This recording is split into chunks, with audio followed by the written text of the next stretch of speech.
Allez, la mission L'actu et vous ce matin, on va aller du côté des articles de l'USSAC avec Jacques qui en est le président et Hervé qui est le secrétaire. On va parler, vous le savez, si vous avez vu dans la presse des articles sur l'aéromodélisme ou le modélisme si vous préférez. Donc il y a un club de modélisme aux Arctiques du Lycée. Alors président, quand est né ce club de modélisme aux Arctiques ? Oui, on peut en parler, bien sûr. C'est assez vieux. Ça remonte à 1974. Et on était 3 passionnés, dont celui qui avait été le premier président, qui était dans la rue ici, chez vous, à côté, là, Victor Hugo, qui avait un magasin de modélisme. J'étais venu le voir. Et puis, on avait sympathisé et tout. Et à 3, on avait monté le premier bureau du club. Voilà, en 1974. Et après, très vite, ça s'est développé. On a eu des gens qui venaient de partout. Oui, parce que c'est toute une histoire, ça, le modélisme. C'est vrai qu'il faut être passionné pour... Oui, c'est ça. Bon, moi, parce qu'à l'époque, on construisait son avion. Oui, on construisait. Oui, on construisait des avions. On les faisait voler, mais on les cassait beaucoup. Ah bon ? Donc, Jean-Pierre Roland, qui avait ce magasin à côté, il revenait d'Angleterre et il savait piloter. Il était dans un club en Angleterre et il était revenu, il avait monté ce magasin et donc il nous a appris à voler. On n'était pas encore en double commande, mais il surveillait, on se passait l'émetteur comme ça à côté. Et il a appris beaucoup de gens à piloter. Parce que sinon, on construisait des avions, mais on passait beaucoup de temps à construire, mais beaucoup de temps à réparer. Ouais. Et avec lui, ça a bien marché, on fonctionnait bien. Alors au début, on avait rien pour voler. Sainte-Foy-la-Grande d'abord, sur le petit terrain d'aviation, là, dans l'herbe. Après Bergerac, et puis ensuite, il avait contacté l'aéroclub de Libourne, là, qui avait dans ses statuts une section modélisme qui était prévue. Donc on s'est engouffré là-dedans. Puis ils nous ont dit, installez-vous là-bas, là où on est en ce moment, quoi. Et puis depuis, on est resté là. Voilà. D'accord. Et ensuite, le club, il a fait que prospérer. On a fait des petites installations, etc. L'histoire du club depuis ses débuts. Oui, c'est vrai qu'il y a très peu. Vous êtes le seul club là, parce qu'il y en avait un à Ivrac et j'ai vu sur votre site que c'est. Oui, le club d'Ivrac, ils ont été obligés de fermer. Bon, d'après ce qu'on a entendu dire, les utilisateurs ne respectaient pas trop les consignes. C'est-à-dire qu'il y avait des nuisances de bruitage, surtout sur les riverains, sur tout ça. Et donc le propriétaire du lieu leur a dit à un moment donné, on arrête tout, il faut partir. Donc ils ont fermé, c'est fini. Nous, on a deux membres là, qui faisaient déjà partie des deux clubs. Mais bon, après maintenant, ils ne viennent plus que chez nous. Voilà. D'accord. On a eu quelques petites inquiétudes par rapport à la vente de l'aérodrome. Oui. On a été bien rassurés par le maire de Libourne, M. Buisson, et puis aussi par Bernard Lauré, qui participe à l'achat pour la communauté de communes. Bon, la vente n'est toujours pas faite, mais on a été aussi rassurés par Laurent Béraud. Lui, il fait partie de la Chambre de commerce, qui sont toujours propriétaires de l'aérodrome. Normalement, on va rester là pendant encore pas mal d'années. Voilà. Alors, on retrouve nos invités ce matin, c'est Jacques, président, et Hervé, qui est le secrétaire. On parle du club modéliste des Arctiques du Lycée. C'est vrai que, président, c'est vrai qu'on parle de construction d'avions, c'est vrai que vous parlez de magasins ici à Castillon-la-Bataille. Aujourd'hui, c'est vrai que c'est différent, ça a tout changé. Il n'y a plus de magasins de modélisme, en fait. Non. On passe avec Internet, pratiquement, maintenant. Il y en a quelques-uns qui résistent un peu, mais... Comment vous faites aujourd'hui pour avoir des avions? Donc, je suppose, vous m'avez dit Internet. Oui, on commande des avions, hein. On les commande. C'est tout fait? Et puis on les reçoit. Oui, tout fait. La plupart du temps, ils sont tout faits.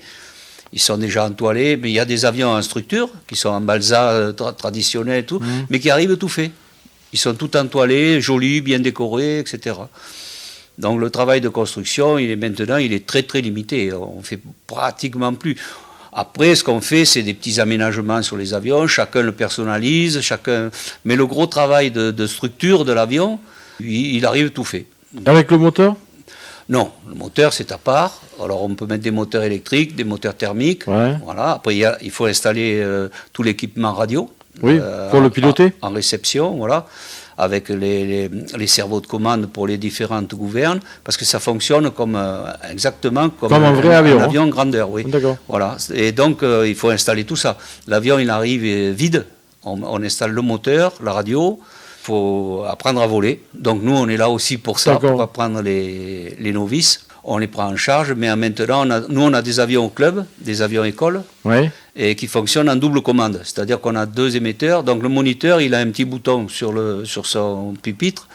Donc lorsque tout va bien, il a décollé l'avion, il l'a mis bien en place, il le passe à l'élève, Ouais. et dès que ça va mal, il reprend les commandes, et progressivement, l'élève, il progresse sans risque de casse. Ouais. Ou du moins très, très limité, beaucoup plus C'est vrai limité. qu'autrefois, il volait, il cassait. Oui, ça cassait, oui. Puis bon, le matériel a beaucoup évolué au point de vue électronique, les radios, etc. Autrefois, on avait des fréquences où il fallait pas qu'il y ait les 2 mêmes émetteurs qui soient allumés en même temps, sinon c'était le crash de l'avion. Maintenant, on peut voler à 50 en même temps. C'est des radios qui sont codées en 2.4. Tout ça, ça a beaucoup évolué. Également au point de vue programmation des radios. Oui. Et avant, c'était relativement simple. Dans les débuts, il n'y avait même pas de radio. On avait des petites choses très simples qui permettaient. C'était du vol libre qui, petit à petit, a été radiocommandé. Enfin, voilà. Au début, on avait un simple bouton, on appuyait, d'un coup, il tournait à droite, on lâchait, il allait droit, un coup, il tournait à gauche. Bon, tout ça, ça a évolué d'une façon qui était absolument incroyable, parce que c'est très, très performant maintenant. Et le prix, alors, le prix d'un avion normal, sans moteur, sans rien? Le prix d'un avion, une structure, là, on a eu un tarif, là, l'autre jour, c'était combien? C'était 79 €. 100 euros. 100 euros Pour l'avion. Après, il y a le moteur. Le moteur, c'est ce qui coûte le plus cher après le. Ça dépend. Si on l'équipe en électrique, après, il faut des accus. Oui. Bon, tout ça, oui, il y en a à peu près pour autant. À peu près, en gros. Oui. À peu près autant pour le moteur, qu'il soit thermique ou électrique avec des accus. Et puis la radio, elle va être utilisée sur plusieurs avions. Donc c'est un investissement qui est fait pour plusieurs années. Oh, d'accord. Après, il suffit d'acheter un petit récepteur. Alors il y a des récepteurs qui vont dans l'avion, mais qui marchent avec la même radio. D'accord. Donc il suffit d'avoir un récepteur pour chaque avion. Et un récepteur, ça coûte à peu près 50 euros, à peu près, en moyenne, oui. Ouais. Voilà, mais on a vu des radios, tout équipées avec un récepteur, l'émetteur et tout, port compris, qui coûtait 70 euros. D'accord. Ça, c'était vraiment un premier prix. Moi, j'en avais acheté une pour voir et ça marche très très bien. Ça évolue, il y a des radios beaucoup plus sophistiquées, etc. Il y a un peu tous les prix. D'accord. Allez, on retrouve la musique et on retrouve tout de suite après mes invités. On continue de parler du club modéliste des Arctiques de Lussac. Alors, on va retrouver après le secrétaire, on va parler des partenaires que vous avez, parce qu'un club ne vit pas. La personne, il peut venir au club avec son avion, puis sa télécommande, ça c'est ou non? Comment ça se passe? Chez nous, il faut prendre la licence. Ouais. C'est un coût de combien la licence? Alors, on est affilié à la FFAM, Fédération Française d'Aéromodélisme. D'accord. Donc, la licence pour l'année pour un adulte coûte 44 euros. Et nous, l'adhésion au club, pour le moment, on prend 50 euros, ce qui fait 94 euros. Et l'écolage, depuis cette année, on a décidé de le faire gratuit. C'est-à-dire que quelqu'un qui vient, on fournit, nous, le matériel initial, l'avion école, tout ce qu'il faut, et il prend sa licence et ça part club, voilà, qui coûte 94 euros pour l'année. Voilà, c'est très raisonnable. Et puis on verra l'année prochaine si on peut diminuer. Justement, Hervé nous a trouvé pas mal de partenaires. Mmh. On n'a plus de travaux importants à faire. Le matériel, on n'a pas beaucoup de matériel à acheter. On vient d'acheter une tondeuse pour entretenir le terrain. Donc on n'a pas de gros investissements de prévus. Et si on a un peu plus de trésorerie, on en fera profiter nos adhérents. C'est-à-dire qu'on baisserait le prix de la partie adhésion au club, qui est actuellement de 50 euros. On la baisserait, on verra de combien. Provisoirement, on la baissera pour une année. Parce que nous, il faut bien qu'on vive de toute façon. Oui. On a des frais, il faut entretenir le terrain, il faut tondre, il faut les bâtiments. Il faut pas quand même, je vois par rapport à d'autres clubs, c'est quand même pas très élevé comme prix pour adhérer. D'accord. Et si alors donc il y a les deux solutions. Soit quelqu'un qui sait piloter, il prend sa licence, il vient chez nous, par club et tout, et il peut voler quand il veut, ça lui coûte 80 €, il fait ce qu'il veut. Maintenant, si c'est un novice qui a besoin d'apprendre et tout, on le prend en charge, et un peu plus tard, on peut le conseiller aussi pour l'achat d'un avion, d'une radio, etc. D'accord. Alors Hervé, c'est vrai que vous avez fait un grand plan de communication avec la presse locale, ça aussi c'est important de faire savoir que vous êtes là, que vous êtes présent. Oui, parce que il me semble qu'au niveau du club, ce qu'il faut, c'est se faire connaître Et pour ça, il faut voir effectivement la presse locale, il faut dire ce que l'on fait, qu'est-ce qu'on a l'intention de faire. Oui. Et la mission que m'avait donnée Jacques au tout début, c'est celle qu'il a expliquée en début d'interview, à savoir assurer la pérennité du club. Bon, ça, je pense que c'est fait, et merci aux présidents des deux communautés qui nous ont très très bien reçus et sécurisés, je dirais. Et puis après, la deuxième mission, c'était de conforter un petit peu le club pour pouvoir prendre des décisions qui allait vers les adhérents. Et aujourd'hui, il y a des décisions qui ont déjà été prises. Il vous en a parlé au niveau de la formation, la part club qui n'est plus prise, qui est assumée par le club. Je pense que ça, c'est important pour les nouveaux arrivants. Jacques a aussi mis sur pied une carte famille, je dirais, quand il y a le mari et la femme, ou qu'il y a le père et le fils, eh bien, on ne prend plus qu'une partie club.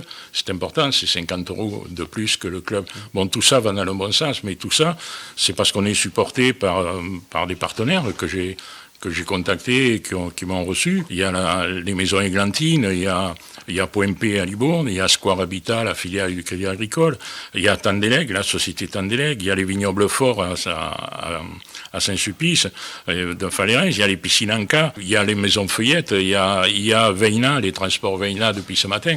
Voilà, tous ces gens nous aident financièrement, et forcément avec ce que possédait le club, on va pouvoir envisager l'avenir de façon plus sereine. Et ce qu'a dit Jacques, prévoir peut-être une redescente vers les adhérents sur la licence de l'année prochaine, pour moi, personnellement, je serais très satisfait. Voilà.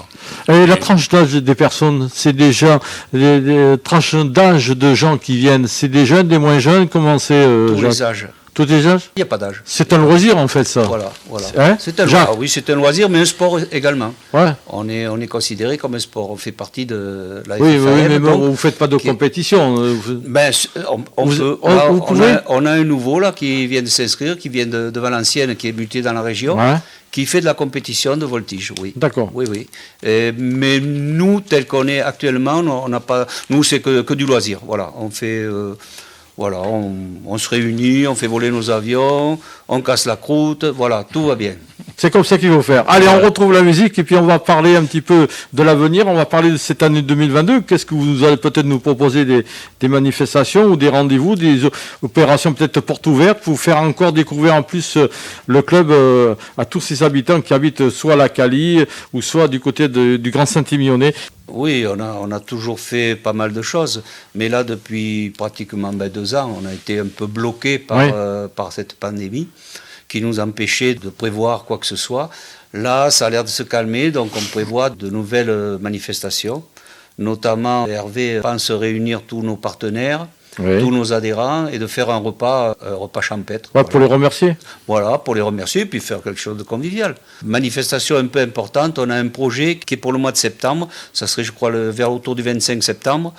C'est un projet d'une journée ligue de notre fédération, où là on ferait venir un peu de toute la France, même éventuellement de l'étranger pourrait en venir. Une grosse manifestation, un gros meeting, il se passerait en partie. Le samedi, ça serait chez nous, avec un petit concours pour les adhérents de la Fédé. Et le dimanche, ça serait une manifestation de découverte, en quelque sorte, de découverte avec toutes sortes d'avions qui viendraient un peu de tous les coins de France. C'est quelque chose de beaucoup plus spectaculaire que, par exemple, une compétition de planeurs remorqués, comme on a fait cette année, ou de voltige.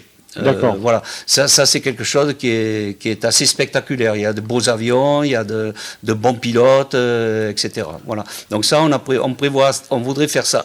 On avait déjà voulu le faire, mais on a été obligé d'arrêter à cause de la pandémie. D'accord. L'année dernière. Et puis là, on remet ça en route en partenaire avec justement l'aéroclub. Donc ça, normalement, ça va se faire au mois de septembre. Ça sera une grosse manifestation, mais on pourra venir vous voir pour en parler plus précisément. Quoi, voilà. Les micros sont ouverts. Alors comment ça se passe avec le maire des Arctiques du Sac? Parce qu'on parle des Arctiques du Sac, mais on ne parle pas de la... Il y a un maire. Alors, comment ça se passe, Hervé, avec la mairie des Artigues? Alors, j'ai tenu là aussi à avoir un rendez-vous avec Jean-Pierre Quay. Pourquoi? Parce qu'on est situé sur le site des Artigues et que je voulais savoir quelle relation on pouvait avoir ensemble. Et on a été reçus très chaleureusement par M. Jean-Pierre Quay et son adjointe, il nous a proposé plusieurs choses, encore une fois, pour se faire connaître. C'est de passer dans la gazette de la mairie, mais il nous a aussi fait déposer un dossier que je lui ai transmis pour qu'on fasse à part entière partie de l'adhésion à la commune en tant qu'association. Et donc, il nous aidera dans le futur. Nos relations sont très très bonnes et j'ai tenu à les améliorer. Comme récemment, et je le remercie d'ailleurs, récemment on a été reçu aussi par Jean-Louis Elcaraz, le directeur des sports de la ville de Libourne, qui est adjoint au maire mais qui est aussi directeur des sports de la Cali. Bon, et il nous a gracieusement aidés sur certaines choses qu'on vient de lui demander. Et je le remercie aussi. D'accord. Voilà. Et pour terminer et se faire connaître un peu mieux, j'ai repris contact avec la personne qui s'occupe des Montgolfiades à Saint-Émilion. Nous sommes candidats pour participer avec eux aux prochaines Montgolfiades. Voilà, on développe tout ça pour essayer d'avoir... Alors, les adhérents, c'est une chose. Mais ce qu'il faut, c'est essayer, au travers de ça, c'est de fidéliser des gens. Et ça, c'est le plus difficile. Ouais, d'accord. Mais on va y arriver. Oui, petit à petit. Voilà, Ouais. on va y arriver. Mais c'est bien, parce que quand vous parlez de montgolfière et puis de modélisme, ça peut être une journée du côté, parce qu'on sait que les montgolfières, c'est le matin, parce que elles volent. Pour meubler la journée. Et l'après-midi, où les gens peuvent venir voir ce qui se passe sur l'aérodrome des Articles du Sac et voir du modélisme. Voilà. Alors rien n'est fini, parce que il faut travailler avec eux dans l'année qui vient. Il faut travailler effectivement avec le nouveau directeur qui va être nommé pour gérer l'aérodrome. Donc il faut travailler avec lui aussi pour élaborer une nouvelle convention qui va nous lier avec eux. Et moi, cette convention, ce que je souhaiterais, c'est qu'elle soit à plus long terme. Philippe Buisson n'était pas contre ça, de nous signer une convention non pas à 2 ans, mais peut-être à 5 ans pour qu'on ait une vision plus longue du club. Je vais essayer de la mener le mieux possible. Ouais. Alors, c'est sur les articles du Lissac, parce qu'on a parlé de ces fameux jets, mais bon, ça c'est de côté maintenant. C'est vrai qu'à une époque, il y avait des ULM, je sais pas, est-ce que c'est toujours d'actualité, parce que on en parle très peu. Bon, maintenant, on sait qu'il y a un club de modélisme, parce qu'avec toute l'information que vous faites, c'est bien. Donc, y a-t-il d'autres choses sur les articles? Non, mais on a une association qui s'appelle l'ODAL, qui réunit tous les utilisateurs de la plateforme. D'accord. Donc il y a les ULM qui réparent des avions, qui les restaurent, il y a nous, il y a le restaurant, je crois, qui fait partie de l'ODAL. Voilà. On est réunis en association, on s'entend très bien. Par exemple, quand on voudra organiser cette manifestation qu'on prévoit au mois de septembre, on sera obligé de fermer les pistes qui nous seront un peu réservées. Donc tout ça, il faut qu'on soit en accord avec l'aéroclub, avec les gens qui l'utilisent. En fait, l'aéroclub, je pense que les avions, c'est quoi? C'est des avions de particuliers qui volent, c'est ça? Oui, mais ils font des baptêmes. D'accord, oui. Avant, il y avait les hélicos. Oui. Mais bon, il y a eu un accident et ça a disparu. D'accord. Oui, il y a 2 ans ça, il y a un hélico qui est tombé dans les vignes. Oui, il est tombé, voilà, il s'est tué. Donc là, c'est fermé. D'accord. Bonne coordination du terrain, etc. Nous, on a une zone qui nous est réservée, nous, quand même. Hein. Déjà une altitude, on ne doit pas dépasser 100 mètres. Oui, c'est un peu comme tout, c'est déclaré... Ah oui. Ah oui, par l'aviation civile. Vous ne volez pas comme ça, hein, en fait, on ne vole pas comme ça, c'est comme les drones. C'est-à-dire que si, nous on peut non, mais je veux dire, mais vous avez comme vous dites, vous avez un plafond, vous ne pouvez pas aller. Voilà, on a un périmètre d'utilisation, parce que normalement, autour de l'aérodrome, il n'y a aucun petit avion, aucun drone qui peuvent voler. D'accord. Nous, on a une sorte de dérogation, c'est-à-dire qu'on a une convention et on a signé un protocole avec la Chambre de commerce qui nous permet de voler à cet endroit-là. C'est bien défini, on a un périmètre d'utilisation et une altitude à respecter. Hervé ? En fait, ce qu'explique Jacques, c'est qu'on a deux règles essentielles. On a une convention avec la Chambre de commerce donc qui est gérée par Laurent Béraud. J'en profite pour le remercier de ce qu'il a fait pour nous. Et la deuxième chose, c'est ce que parle Jacques, c'est le protocole de l'utilisation de la zone aérienne. Voilà, donc on a cette zone à respecter et il faut absolument la respecter parce que, il pourrait nous arriver ce qui est arrivé à d'autres clubs, à Ivrac par exemple, comme dit Jacques. Voilà. Allez, notre dernier rendez-vous avec Jacques, qui est le président de l'aérodrome, du club de modélisme des Articles du Sac, et Hervé qui en est le secrétaire. On va donner l'information. Vous avez un site internet, vous avez une page Facebook, on peut trouver toutes les informations dessus. On a un site internet, oui. Ouais. On donne beaucoup d'informations sur notre site. Ouais. Après, des photos, des vidéos, comme un peu tous les sites. Mais aussi toutes les informations nécessaires pour une éventuellement inscription. Et on peut consulter nos statuts, notre règlement intérieur, etc. Tout est sur le site. Sur Google, si on tape modélisme Libourne, on tombe sur nous déjà. Ça fait une approche. Pour nos partenaires aussi, ils ont des petits logos qui défilent. On mettra Mélodie FM. Ouais. Non, c'est vrai qu'on arrive dans une période où c'est plus agréable. On est déjà presque au 15 février. Ouais. On arrive vers le printemps. C'est un moment. Les jours augmentent, les jours allongent. Et puis c'est là où on sort plus peut-être. C'est là où les gens. Donc pour vous, ça prépare une belle saison de modélisme. Donc c'est un bon moyen de venir aux Articles du Lissac, aller voir un petit peu le... voilà, bien sûr, oui. Allez-y. Justement, je vous invite à l'émission qu'on a faite aujourd'hui. C'est très bien. On a, je vous disais, la SAP, la Société de publicité de Libourne, qui nous maintient aussi à flot. Ouais. Et moi, je vous invite vraiment, on vous l'a dit, à venir nous voir et faire une émission sur le site. Parce que voilà, on va être opérationnel, effectivement. On va attendre les beaux jours, Hervé. On va attendre les beaux jours. Ce sera plus agréable. On pourra se mettre dehors. Arrive, et puis vous verrez tous nos adhérents. Ouais. Je pense qu'ils seront contents aussi de participer à tout ça. Ouais. Voilà. Il faut attendre les beaux jours parce que c'est là où on en profite le plus. Quand il fait beau, on est décontracté. Parce que si on est tous dehors et puis qu'il y a un nuage qui nous tombe dessus, on sera peut-être pas. Ouais. Et puis il y en a qui vont rire, mais parce qu'ils me connaissent. Mais c'est tellement mieux de voler quand il fait beau et quand il n'y a pas de vent. Ça y est, j'ai rien dit. Je pense aux relations qu'on peut avoir avec d'autres clubs, entre autres avec le club de Saint-Savin. Ouais. Voilà, on a des gens qui viennent de là-bas. Le président, entre autres, Philippe Maury, qui est quelqu'un de très très bien. Il va rire quand il va entendre que je veux voler, moi, quand il fait beau, mais c'est vrai que pour moi, c'est plus facile. Quoi. Oui, vaut mieux peut-être voler quand il n'y a pas de vent. Hein. Voilà, mais il y en a. Ça change. Jacques en fait partie. Ah bon Ah ben oui. On arrive à voler, oui. Ah bon L'avion est un peu chahuté en approche, près du sol surtout. Mais dès qu'il est en l'air, bon, ça va, il peut... Il est stable. Oui, assez stable. Et on peut avoir des systèmes aussi de stabilisation qui existent. D'accord. Oui.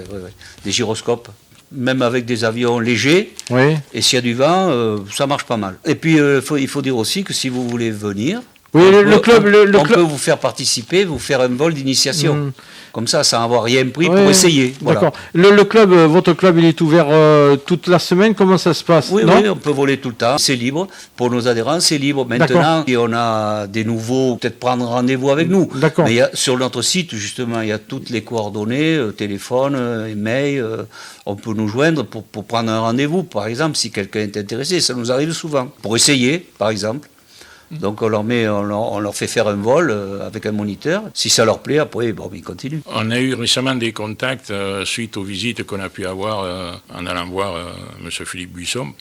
On a eu des contacts là du centre de loisirs et qui va organiser une journée découverte de l'aéromodélisme. Tout ça c'est géré par Jean-Michel Debé, qui est aussi le responsable sécurité et pilotage, école de pilotage chez nous. Qui est aussi le président de l'ODAL, au passage, quand on vous a parlé de l'ODAL tout à l'heure, c'est lui le président. Donc voilà, il va y avoir une journée découverte auprès de ces jeunes-là. C'est des jeunes de 10 à 15 ans. Pourquoi pas, s'il y en a à qui ça leur plaît, ils peuvent revenir après avec leurs parents et voilà, et démarrer l'aventure. Donner un petit peu le goût, enfin l'envie d'un loisir. Parce que on appelle ça un loisir. Hein. On peut essayer de leur transmettre notre passion, voilà, c'est ça le truc. Il y a une petite baisse quand même au niveau national. Mais bon, vous avez eu pendant 2 ans, on a été. Oui, voilà, il y a eu la pandémie et puis voilà. Après, c'est vrai qu'il y a beaucoup des gamins à qui on offre un petit drone, un jouet, et qui font voler comme ça tout seul parce que c'est facile à faire voler, que ça vole un peu tout seul. Ils font un peu n'importe quoi, ils ne respectent pas toujours les règles de sécurité qui nous sont imposées par les règlements nationaux, européens, etc. Donc ça, il faut aussi, on enseigne ce genre de contraintes. Finalement, c'est des contraintes qu'on a de plus en plus parce qu'il y a des gens qui ont fait n'importe quoi sur des sites interdits, d'aller voler sur la centrale de Blaye. Bon, c'est interdit. Il y a beaucoup de sites qui sont interdits, carrément interdits. Et chez nous aussi, à l'aérodrome, c'est interdit. Mais bon, avec cette dérogation, on peut voler. Voilà, mais il faut quand même avoir en responsabilité toutes les règles de sécurité, des physiques, de faire attention quand un avion, le moteur tourne, etc. C'est dangereux. Et puis aussi les contraintes des lois qui nous sont imposées de plus en plus, des contraintes européennes, etc. Autre chose à ajouter, Hervé? Non? Non, je crois que c'est très bien. Le club est sur les bonnes voies? Sur les bonnes voies. Il faut continuer, voilà, c'est très bien comme ça. Voilà, c'est vrai que, oui, peut-être que les gens ils l'ont découvert, peut-être qu'il y avait un club de modélisme dans la presse. C'est vrai que c'est bien de rappeler un petit peu que vous êtes présent. Ouais. Et c'est vrai qu'avec tout ce qui s'est passé sur l'aérodrome, ça peut donner un petit coup de projecteur pour vous, en fait. Vous êtes bien là? C'était le but. C'était le but. Ça a été réussi. Moi, c'est ce que j'ai essayé de faire. Bon. Maintenant, après, quelle retombée on en aura, on en a eu déjà quelques-unes qui nous satisfont. Et si on est là aujourd'hui, c'est aussi... voilà. Mais c'est très bien. Bon, messieurs. Voilà. On vous remercie beaucoup. Ah non, c'est vous qui êtes venus jusqu'à nous pour parler du club. Et puis, non, mais c'était un grand plaisir, oui. Et puis on va attendre les beaux jours pour aller vous rendre une visite parce qu'il faut qu'il fasse beau. Oui. Comme aujourd'hui, c'est un beau soleil pour faire. Aujourd'hui, là, c'est idéal. Il fait 17 degrés dehors. C'est idéal. Il y a du soleil, il n'y a pas de vent. C'est l'idéal, oui, c'est sûr.